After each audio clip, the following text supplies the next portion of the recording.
Good evening, you're now with me, Lorenzo Isaac, for TVS Nightline. Here are the headlines for tonight. Premier Sarawak to visit London. COVID-19 in Malaysia still under control. No need for panic over current COVID-19 situation.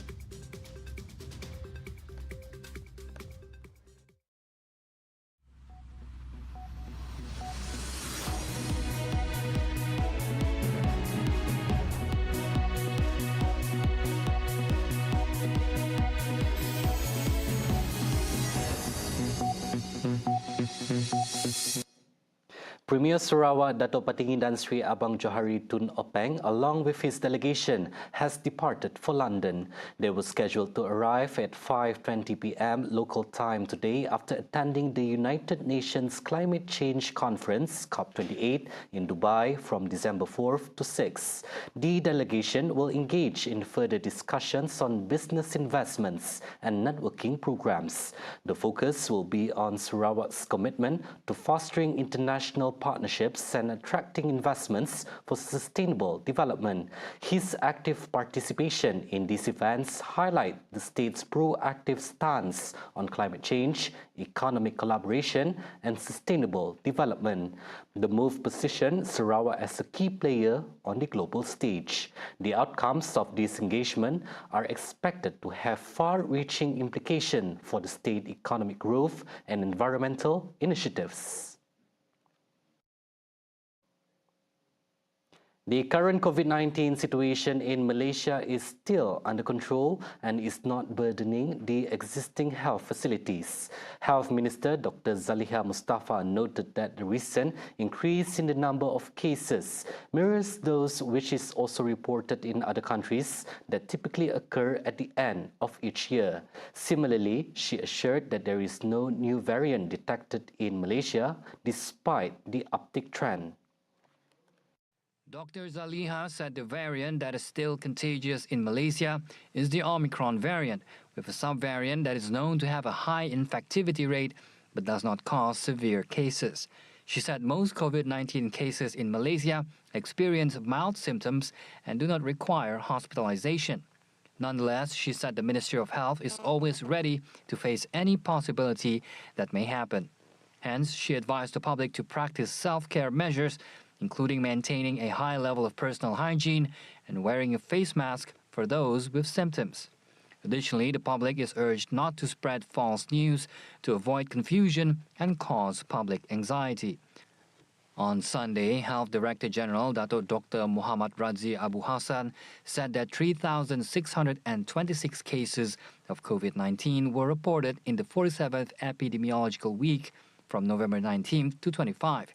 An increase of 57.3% compared with the 2,305 cases recorded in the previous week.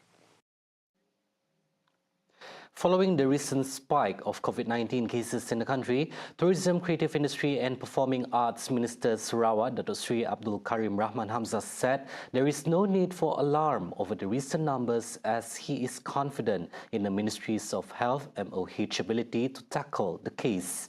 He said the negligible number is unlikely to have an impact on the state's tourism industry.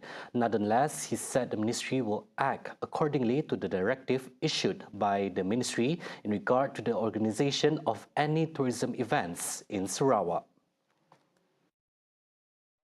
Sekiranya perkara ini melonjak, kes-kesnya melonjak tinggi, dan Kementerian Kesihatan saya percaya akan mengeluarkan direktif-direktif tertentu. At the moment, everything are quite under control. Kita belum lagi sampai ke peringkat itu. Apabila ia sampai ke peringkat itu, saya percaya kementerian saya pun yang mengawal selia berkenaan dengan pelancong yang datang, orang ramai, dan juga event-event yang kita hendak anjurkan. Proper guideline will be issued to us on what are the do's and don'ts. At the same time, Karim reminded the public to always abide by the rules to avoid the spread of the virus. Because the fatal rate of those yang kena COVID now, I believe is only about 10% or even less. I look at it as just another ordinary flu. For all you know, I might be having it because my suara pun dah lari sikit. We never know because there seems to be a virus now, flu virus. But then I don't even bother to check whether I've got it or not. You know, because personally I feel as long as you take a lot of vitamin C and all that, you'll be okay. So need not have to be so alarmed.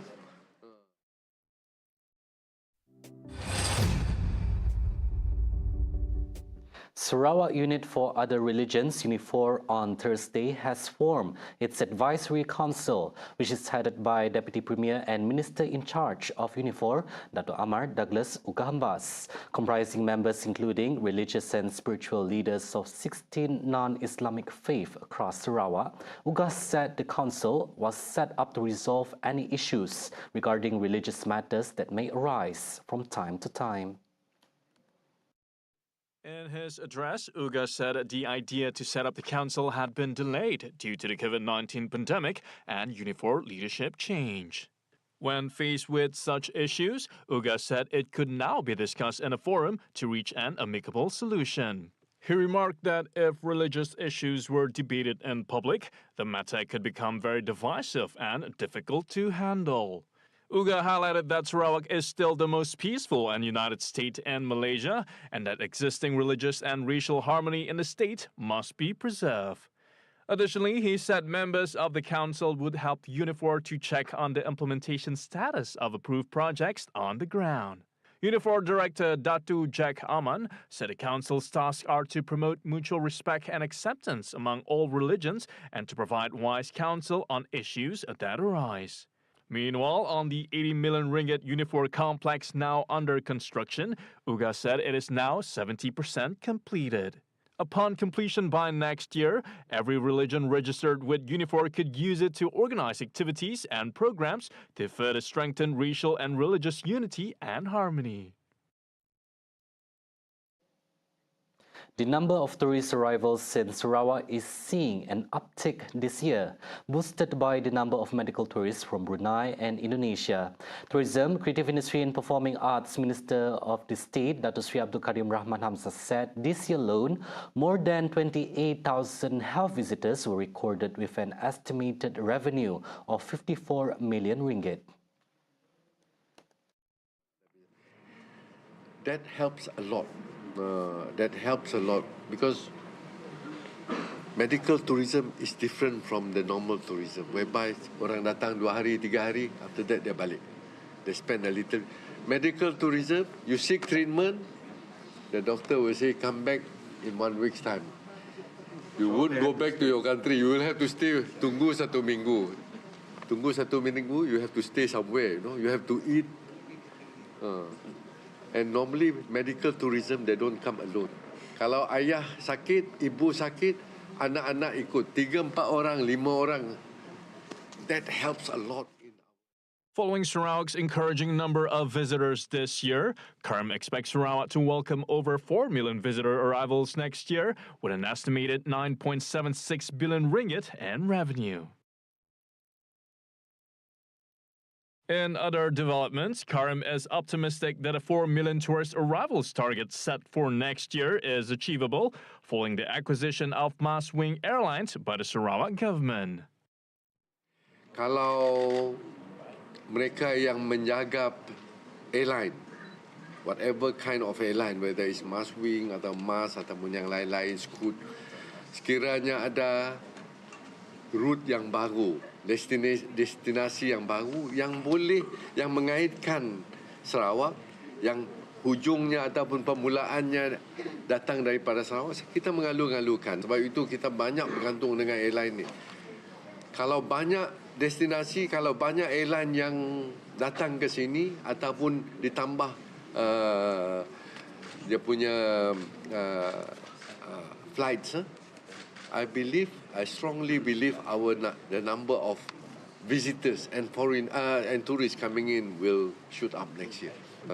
Sebab itulah, this industry need yang memerlukan kerjasama yang besar. di antara industri player dan juga yang airline-airline yang ada di luar sana. Termasuk dengan airline kita sendiri yang insya-Allah tahun hadapan dia akan bermula. I do have high hope on our own airline to come up with new destination. Well, I believe they're still doing the due diligence. They're still doing. This is a very big industry. We have to be very careful, and we'll leave the Ministry of Transport to handle that part. MEFCOM, Ministry of Transport, and the state government. Once they have already finalized, I'm very, very sure we'll be brief about that. And that's where the industry players that come under my ministry and STB and the Federation of yang badan yang mengawal selia travel and tour ni, dia akan dibawa bersama supaya mereka akan lebih mengetahui. They will know where are the new routes and all that. So the marketing, the promotion can start from there. He said this to reporters after the launching of Sarawak Tourism Board's Integrity Policies book at the Border Convention Centre, Kuching, on Thursday. The drop in Malaysia's performance in the Programme for International Student Assessment PISA is a cause for concern. As highlighted by Sarawak's Education, Innovation and Talent Development Minister Dr. Sri Roland Sagahuiin, all stakeholders in the Education Ministry at the state and federal levels must work together to address the aforementioned issue. Sagah urged the Federal Ministry of Education to be open to Sarawak's input in recommendations and participation in education programs, as both the federal and state governments have the same goals. He gave his assurance that the Sarawak government will continue to collaborate, complement and provide the necessary resources to improve the quality of education in the state. In a statement issued today, he iterates that the state is willing to complement the efforts made by its federal counterpart by allocating financial resources to enhance infrastructure, programs and activities for educational advancement in Sarawak. As such, he further stressed that all the efforts would go to waste if concerted efforts are not being put into place to address the declining performance of PISA. Roland pointed out that the state's emphasis on the Sarawak Dual Language Program, which involves the teaching of science and mathematics in English, is one of Sarawak's initiatives and that all parties must work hand in hand to ensure its success. Earlier, Malaysia's performance in PISA 2022 had dropped and all three forms of literacy assessed, namely reading, mathematics and science. Under reading, the country scored 388 points, while in mathematics and science, the score was 409 and 416 respectively.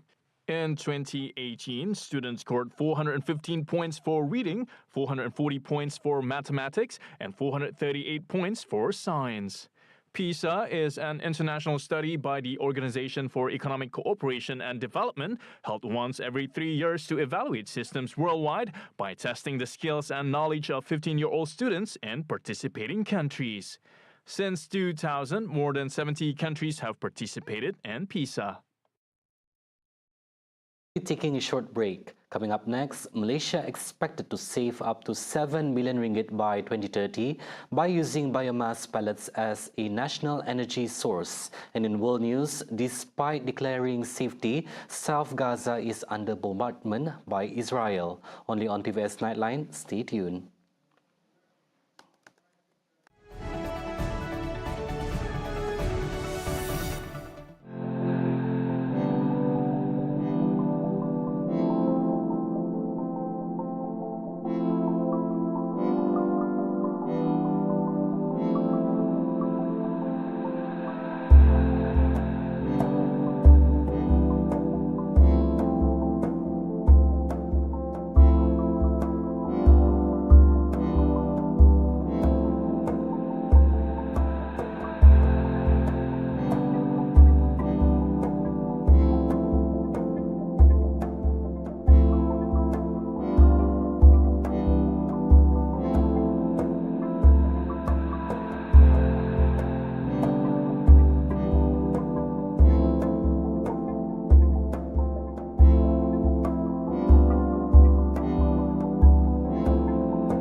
Welcome back.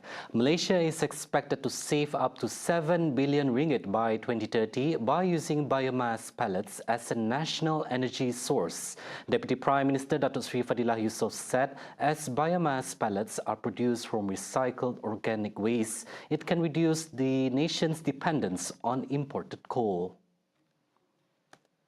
Will be the option, and of course, if we can produce more, that become a green energy, so that we don't rely anymore on coal. That is under national NETR. That's one of the initiatives that we're looking at. However, Fadilah, who is also the Minister of Plantation and Commodities, said the matter being given emphasis right now is whether or not the country has sufficient resources to meet the demand for organic waste material to generate energy. So that's why di bawah kementerian kita, apa yang kita katakan buat ladang hutan. Dan kita tanam pokok yang boleh tumbuh dalam 5 tahun you can harvest. Termasuk buloh. Buloh is an effective untuk buat charcoal. He said this to reporters after officiating the National Biomass Conference 2023 in Kuala Lumpur on Thursday. At the event, Fadilah also launched the National Biomass Action Plan 2023-2030, witnessed by players in the biomass industry from 5 sectors, namely plantation, agriculture, livestock, forestry, and fisheries. Fadilah said the action plan is expected to increase investments in the biomass industry to 3 billion ringgit by 2030 and creating over 3,000 job opportunities. In line with the National Energy Transition Roadmap, Fadilah said it also targets co-firing projects in electricity generation stations involving the combustion of a mixed fuel of coal and biomass pellets. He said the action plan also aims at establishing biomass hubs to carry out centralized and systematic collection of biomass raw materials to drive the national biomass supply chain systematically and efficiently. New and existing airline companies must go through an evaluation and audit process by various levels within the Malaysian Aviation Commission MAVCOM before they can obtain or renew their air service license or ASL. Transport Minister Anthony Loke Siu Fook said among the key aspects to be scrutinized is their financial capabilities, including their ability to sustain operations for 3 to 6 months. Kemampuan dari segi operasi 3 hingga 6 bulan itu dilihat.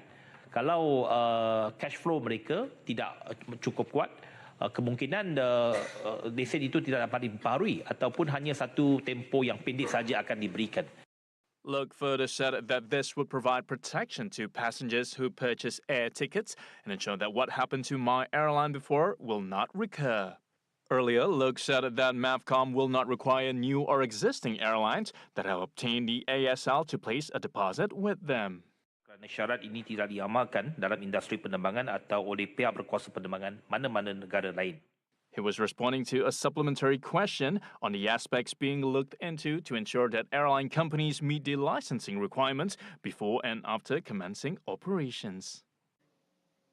The unity government has successfully resolved more issues related to the Malaysia Agreement 1963 in just 1 year compared to previous governments. Prime Minister Datuk Seri Anwar Ibrahim said various steps have been taken under his leadership and by the federal government to expedite the implementation of MA63, including directing Deputy Prime Minister Datuk Seri Fadilah Yusof to chair meetings relating to MA63. For Sabah alone, he said many issues within MA63 have been successfully resolved. This includes the transfer of regulatory power over the electricity supply and the power to approve any development project worth 15 million ringgit or less to the state government. He said this when officiating the groundbreaking ceremony for the 4 billion ringgit Ulu Padas Hydroelectric Dam on Thursday. Earlier, Anwar also attended the opening ceremony of the National Hawkers and Petty Traders Carnival at Puhavan Square, Penampang. Besides Sabah, Anwar was also scheduled to visit the Federal Territory of Labuan to attend a meet-and-greet event with heads of hardcore poor households at Labuan Financial Park Complex, Ujana Kewangan.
Moving on to international affairs. Several days ago, Israel had dropped flyers that contained a supposed map and instructions to Rafah, located in southern Gaza, which has already become a makeshift refugee center for the thousands of displaced Palestinians from northern Gaza due to the war.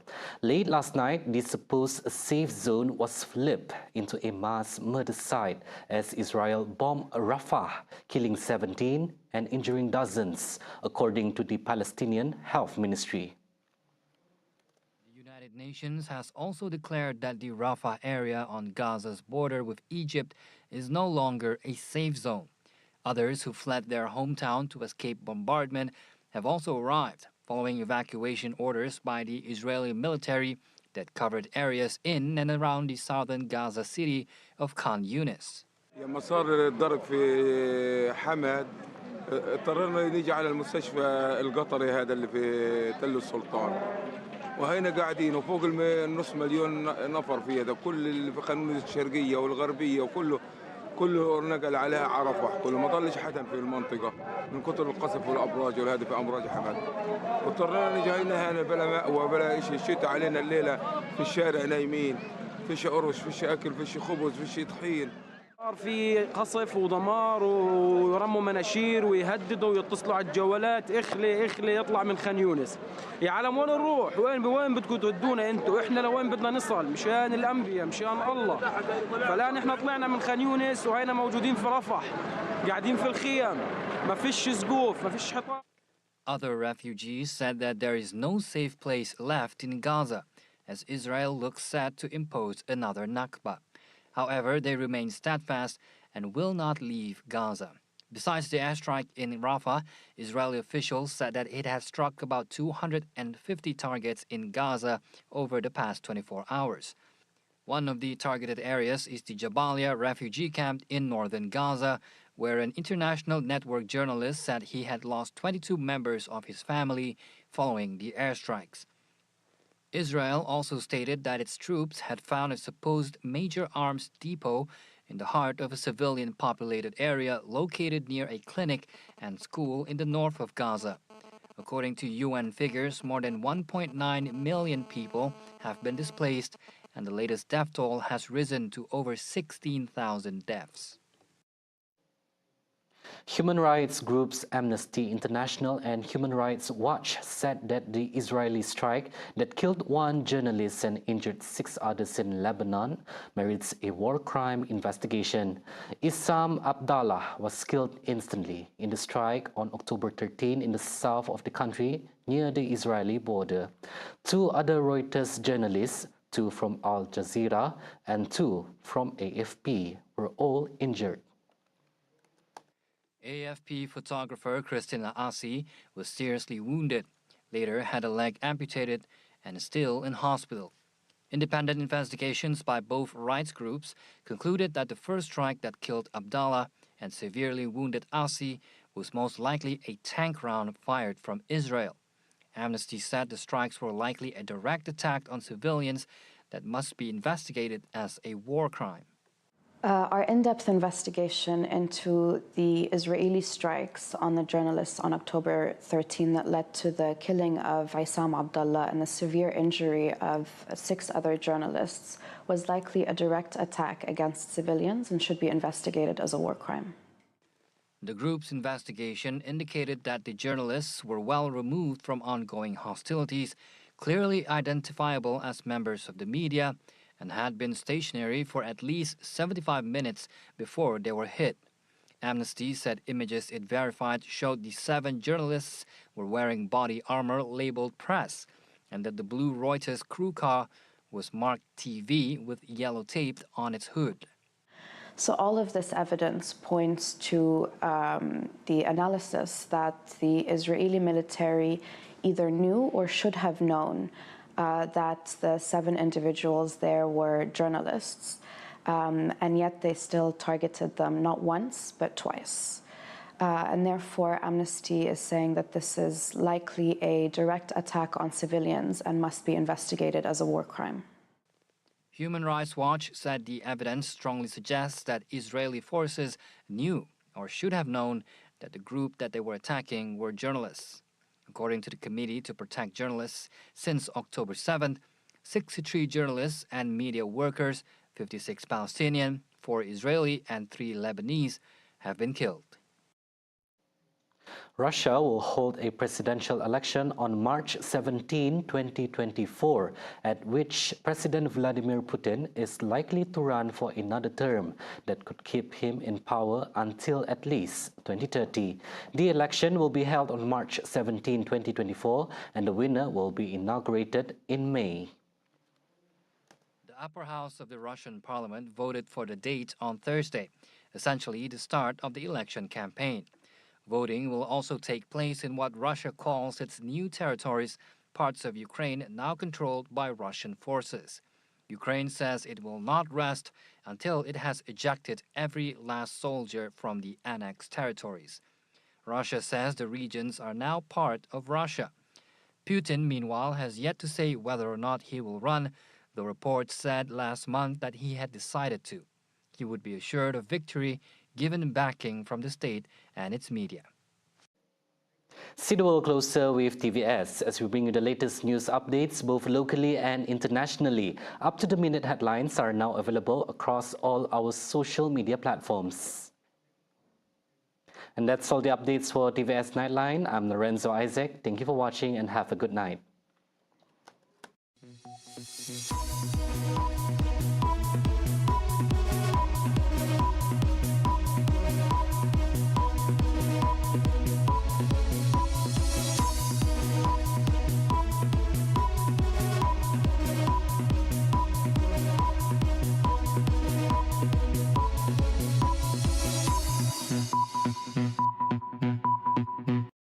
Perkhidmatan